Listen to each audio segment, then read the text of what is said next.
ସମସ୍ତଙ୍କୁ ନମସ୍କାର।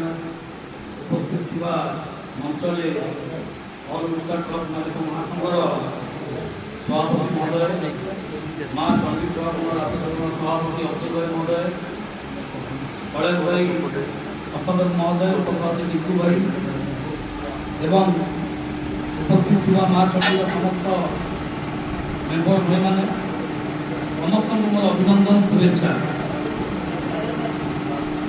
बड़ विरल कथा जे आज ओडिशा रे ओडिशा गाड़ी वाला हैरान हो, बाहर कंपनी बाहर राज्य आसी आमको धमकाउछंती कि आम गाड़ी चले देवे। समस्या दिन दिन एते बढ़ी चली आज आम बाध्य गाड़ी हटेगा कारण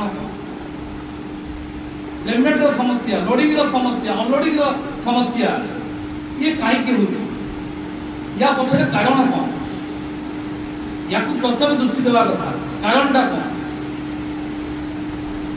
बाहर कंपनी जिते बड़े 500 काम आरंभ कले, ट्रांसपोर्टिंग आरंभ कले, सेते गाड़ी हो नथिले, आइडम रे सब गाड़ी चलुले। 12 चकिया हो, 14 चकिया हो, 16 चकिया हो, आम ओडिशा गाड़ी सब आइडम रे चलुले। जेतले 500 काम आरंभ होला सेतले किछि गाड़ी भाई दे 500 चलिले, बढ़िया रेट थिला, बढ़िया भड़ा पकौथिला। धीरे धीरे करी कोन होला कि देखिले छोट छोट गाड़ी गुडा माल नौची ए हो, आम माल जेते शीघ्र उठिबो आम सेते आम सुविधा हो।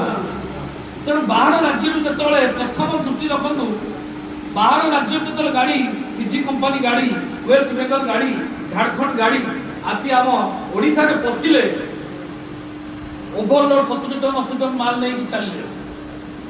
जेतले ओवरलोड चलिए 500 ट्रांसपोर्ट वाला माल संगे संगे गोवा चलला, से देखले आम माल साए साए पड़ुछ। ये देखले छोट छोट गाड़ी 12 चकिया 14 चकिया सब जाम करी सीरियल करी दुनिया हैरान होछु। आम एक जगह माल पड़ुछ, आम सेतबेले ताकू जगी पालु, सेतबेले प्रसाय से पाई ओडिशा रे पसी व्यापार कले। आपण जानना दलई पर जते काम चलला सेतबेले आम 6 चकिया 12 चकिया 14 चकिया गाड़ी चल नथला, सेत सब टिपटल जे माल बुआला। से धीरे धीरे प्रसार पाई आज एपर्तन परिस्थिति पहुंच गला जे तुम गाड़ी को बंद करिया पई मन साथ कलडी, दृष्टि पकेले। या कारण होची आम्बे माने आज आम चेष्टा प्रचेष्टा ऑल ओडिशा ट्रक मालिक संघ जतिक लिखित दिया हो, जतिक फोन माध्यम चेष्टा